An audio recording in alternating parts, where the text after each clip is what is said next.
अपनी पैकिंग कर रही हूँ क्योंकि मुझे कल अपने होम टाउन निकलना है।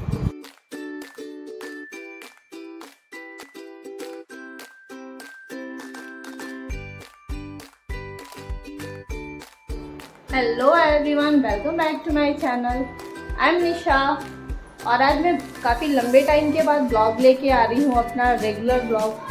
क्योंकि मैं बीच में मुझे ब्लॉगिंग का टाइम नहीं मिल पा रहा था और इसलिए मैं अपने कुछ हेयर और स्किन से रिलेटेड या योगा रिलेटेड अपने वीडियोस को ही अपलोड कर रही थी। लेकिन आज क्योंकि मुझे कल अपने होम टाउन जाना है और मैं उसका प्रिपरेशन कर रही हूँ। मैं मॉर्निंग से लगी हुई हूँ, कभी पंखे साफ़ कर रही हूँ, कभी घर के जाले उतार रही हूँ। फिर मैंने सब पूरे फ्रिज को भी साफ़ किया क्योंकि मैं कुछ लंबे टाइम के लिए जा रही हूँ। हस्बैंड अकेले रहेंगे और वो इन चीज़ों को अरेंज नहीं कर पाएंगे, तो इसलिए मुझे ये सारी चीज़ें करके जानी होंगी कि जब तक मैं आऊँ सब कुछ सही रहे। आपको भी पता होगा क्योंकि अगर आप भी जब अपने हस्बैंड को घर में अकेले छोड़ के जाते होगे तो आने के बाद घर की क्या हालत मिलती होगी, ये आप बहुत अच्छे से जानते हो। तो बस इन्हीं चीज़ों को सेट करने में लगी हूँ। हस्बैंड मुझे शायद 1 या 2 दिन के लिए छोड़ने के लिए जाएंगे, तो इसलिए मैंने फ्रिज को क्लीन किया है क्योंकि मैं फ्रिज ऑफ करके जाऊँगी। यहाँ काफ़ी फ्लैक्चुएशन का प्रॉब्लम हो रहा है और हमने अपने ओनर को कंप्लेन भी किया, बट अभी तक इतना कुछ खास उन्होंने रिस्पॉन्स नहीं किया। तो हम अगर अपने लाइट को या घर के लाइट को ऑन छोड़ के जाएँ और हमारे एब्सेंस में शॉर्ट सर्किट हो जाए या किसी तरह का कोई नुकसान हो जाए तो लॉस तो हमारा होगा। तो इसलिए हम इस तरह से उसे अरेंज कर रहे हैं कि कम से कम 2 दिन भी अगर वो बंद रहे तो उसमें कोई प्रॉब्लम ना हो और घर की पूरी बिजली हम बंद करके ही जाएं। बाकी मैंने अपनी पैकिंग कर ली है, वो मैंने कल ही कर ली थी क्योंकि मुझे घर का भी और भी काम होता है तो मुझे टाइम नहीं मिल पाता। तो इसलिए मैंने वहाँ अपना ट्रॉली और ये बैग रेडी करके रखा है। वो मेरे हस्बैंड का लैपटॉप बैग है, वो हमारे साथ ही जाएगा। लैपटॉप हम जहाँ जाते हैं वहाँ जाता ही है। और ये मैंने अथर्व का बैग रखा है। ये बैग मैंने अथर्व की इमरजेंसी के लिए है।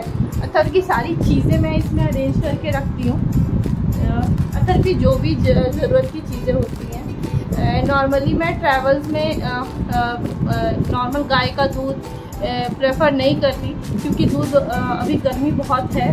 भले ही गाड़ी में एसी है लेकिन उसके बाद भी दूध फटने के चांसेस बहुत होते हैं या खट्टे हो जाते हैं। तो इसलिए मैं अथर्व के लिए हमेशा फार्मूला मिल्क रखती हूँ, इसे ही यूज़ करती हूँ ट्रैवलिंग में। बाकी इसमें और भी अथर्व की यूज़ की चीज़ें हैं, मेडिसिन है, शुगर है, अथर्व का पाउडर है और इनके लोशंस वगैरह हैं। फिर अथर्व के मैंने आज ढेर सारे टॉयज़ थे, बहुत अथर्व ने गंदे किए थे तो मैंने इसे पूरे वॉश करके आज मैंने अच्छे से सुखाया इसे। उसमें से कुछ टॉयज़ मैं लेके जाऊंगी क्योंकि वहाँ भी काफ़ी एक्स्ट्रा टॉयज़ पड़े हुए हैं। बाकी मैं यहीं पर अच्छे से अरेंज करके जाऊंगी कि जब ये अथर्व वापस आए तब तक ये गंदे ना हो, तो मैं इसे अंदर डोर में डाल दूँगी।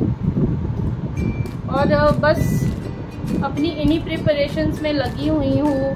घर की सफाई का भी कर रही हूँ। हस्बैंड ऑफिस जा चुके हैं, अथर्व का सामान अरेंज कर रही थी। अथर्व अपना कुछ सामान लेके भाग गए हैं। देखो आप, लोशंस लेके घूम रहे हैं, अपनी मेडिसिन लेके घूम रहे हैं।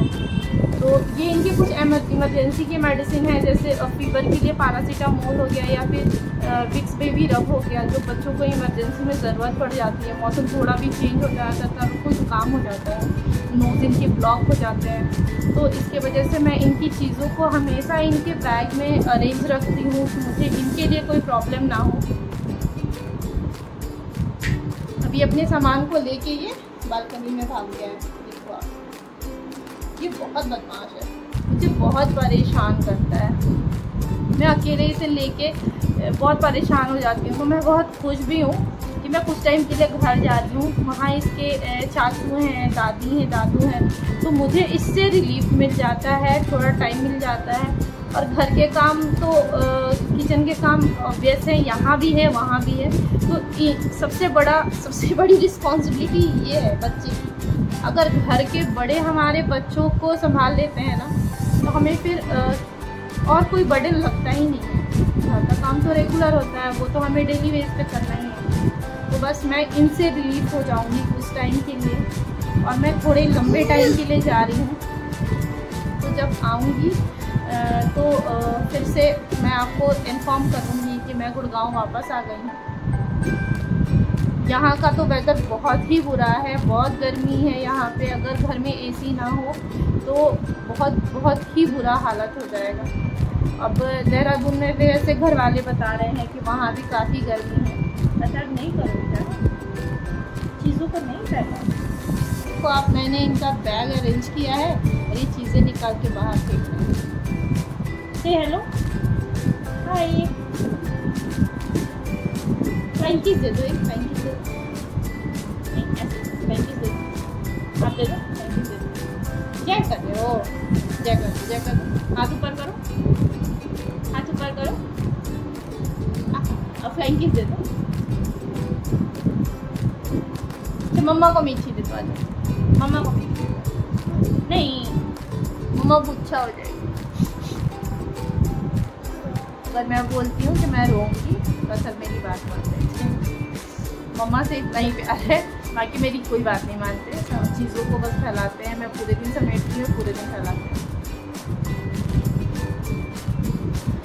तो बस अब रात का खाना बनाऊंगी, थोड़ा बहुत ही बनाऊंगी क्योंकि मैं और अथर भी हैं, इसके पापा ऑफिस जा चुके हैं। पैकिंग मैंने लगभग कर ली है, सब के भी सारे एड्रेस मैंने रख लिए हैं जो मुझे ले जाने थे। अपनी भी पैकिंग कर ली है। इसके पापा तो 2 दिन में वापस आ जाएंगे। इतने कपड़े तो इनके वहाँ यहाँ और वहाँ दोनों ही होते हैं, तो वो ज़रूरत नहीं पड़ती हमें। किचन में भी मैंने लगभग सब कुछ अरेंज कर दिया है। जो चीज़ें इसके पापा की यूज़ की नहीं है, मतलब मेरे हस्बैंड की यूज़ की नहीं है, उन चीज़ों को मैंने वहाँ से हटा दिया है कि उसको कुछ नुकसान ना हो। और जो चीज़ें यहाँ पे यूज़फुल नहीं है मैं उसे लेके जा रही हूँ कि वहाँ घर पे यूज़ हो जाएगा। यहाँ तो बस मतलब वेस्ट ऑफ मनी है, यहाँ पड़ा रहेगा। और जेंट्स कितना यूज़ करते हैं ये आप सब जानते हो कि जेंट्स अगर अकेले रहें तो वो कितना सामान यूज़ करेंगे। वो सामान यूज़ नहीं करते, वो चीज़ें पड़ी रहती है, वो ना फेंकेंगे ना यूज़ करेंगे, बस वो पड़े पड़े ख़राब हो जाएगी। वो भले ही नॉर्मल सा आलू प्याज ही क्यों ना हो, वो भी ख़राब हो जाता है। तो मैं बस अपनी चीज़ों को सेट करने में लगी हूँ क्योंकि कल मैं या तो मॉर्निंग में या आफ्टरनून में निकलूँगी। और उससे पहले मैं सब कुछ अरेंज कर देना चाहती हूँ कि वहाँ जाने के बाद मुझे ऐसा ना लगे कि मैंने कुछ छोड़ दिया, ये चीज़ें मेरी वहाँ ख़राब हो रही हैं और मैं छोड़ के चल जाए। क्या कर रहे हो? क्या कर रहे हो? बताओ क्या कर रहे हो? इन्हें चीज़ों को फैलाने में बहुत अच्छा लगता है। तो बस आज का ब्लॉग इतना ही था। मैंने अपने बहुत सारे कपड़े भी वॉश कर रखे हैं, मैंने बाहर डाल रखा है बालकनी में। जो सुबह में सूख जाएंगे तो मैं उसे सेट करके यहीं कबर्ड में रख दूँगी क्योंकि वो कपड़े ले नहीं जाने हैं मुझे। बाकी मैं कल का अपना ट्रैवलिंग ब्लॉग लेके आऊँगी कि मैं जब यहाँ से और देहरादून तक का ट्रैवल ब्लॉग नेक्स्ट अपना लेके आऊँगी। तो फिर मिलेंगे अपने कल के ब्लॉग में अपने कुछ जर्नी के एक्सपीरियंस के साथ। मैं कल आपको बताऊंगी कि मैं यहाँ से कब निकली और मैं कब कहाँ पहुँची, देहरादून का वेदर कैसा है। इन सारी चीज़ों को मैं अपने नेक्स्ट ब्लॉग में मेंशन करूँगी। तो फिर मिलेंगे अपने नेक्स्ट ब्लॉग में नेक्स्ट एक्सपीरियंस के साथ। तो आप मेरा अगला ब्लॉग ज़रूर देखिएगा। तब तक के लिए थैंक यू, बाय बाय।